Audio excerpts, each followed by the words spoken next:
اس امت پر احسان ہے رب کا کہ پچھلی قومیں سینکڑوں سال عبادت کریں اور ہم ایک رات عبادت کر لیں. ہمیں ایک بار جناب سبحان اللہ رجب کا روزہ, تو یہ سمجھنا ہے کہ ہمارے لیے ثواب بڑھا دیا گیا ہے بیکاز نسبت آف رسول پاک علیہ السلام کے میرے حبیب کے امتی ہیں.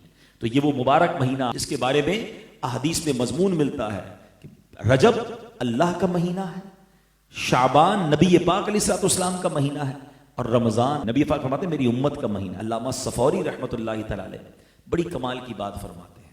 وہ فرماتے ہیں رجب بیج بونے کا مہینہ ہے, شعبان ان سیڈنگ کو ہارویسٹ کرنے کا, پانی ڈالنے کا مہینہ ہے, اور فرمایا رمضان فصل کاٹنے کا مہینہ ہے.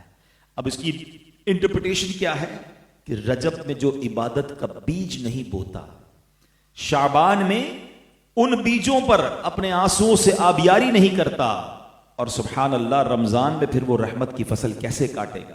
ہمارے اسلاف جب رجب کا چاند نظر آتا تھا اپنے آپ کو فری کرنا شروع کر دیتے تھے, جلدی جلدی مقدمے نپٹا دیتے تھے, لینا دینا ختم کر دیتے تاکہ عبادت میں مصروف ہو جائیں. شعبان میں کیونکہ شب برات ہے, نامہ اعمال پیش ہونے کی رات ہے, اور رمضان آنے سے پہلے پہلے اپنے آپ کو فری کرتے اور پھر اعتکاف میں بیٹھ جایا کرتے تھے.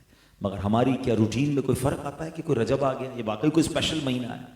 جی ہاں میرے پیارے اسلامی بھائیو, یہ ویری اسپیشل مہینہ ہے, اور کاش ہمیں یہ بات سمجھ آئے اور ہم رجب کا احترام کریں. سبحان اللہ. یاد رکھیے حدیث پاک ہے, حضرت ابو امامہ رضی اللہ عنہ حدیث کے راوی ہیں کہ 5 راتیں ایسی ہیں جس میں دعا رد نہیں کی جاتی. There are 5 sacred nights.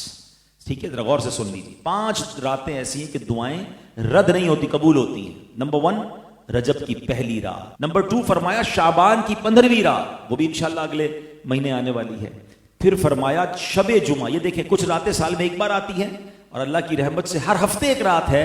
جمعرات اور جمعے کے درمیان کی جو رات ہے شب جمعہ جس کو کہتے ہیں, یہ رات بھی قبولیت دعا کی رات ہے.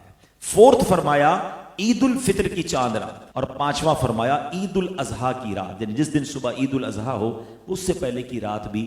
یہ خاص دعاؤں کی 5 راتیں ہیں. اللہ ہمیں ان راتوں پر خوب عمل کرنے کی توفیق عطا فرمائے. تو رجب میں جتنا ہو سکے آپ روزے رکھیں, اس میں ذکر و درود کریں. اچھا, اس میں ایک اور بڑی نیکی کرنی ہے, کوشش کیجیے گا, ضرور کیجیے گا. اور حضرت سیدنا عبداللہ بن زبیر رضی اللہ عنہ سے روایت ہے کہ ماہ رجب میں جو کسی مسلمان کی پریشانی دور کرے, اللہ عز و جل اس کو جنت میں ایک ایسا محل عطا فرمائے گا جو حد نظر تک, یعنی جدھر تک آئی سائٹ جاتی ہے, اتنا وسیع ہوگا, اتنا بڑا ہوگا. تم رجب کا اکرام کرو, اللہ عز و جل 1000 کرامتوں کے ساتھ تمہارا اکرام فرمائے گا. تو رجب کی عزت کرنی ہے, اور اس مہینے میں کوشش کر کے کسی ایک کی پریشانی دور کر دیں.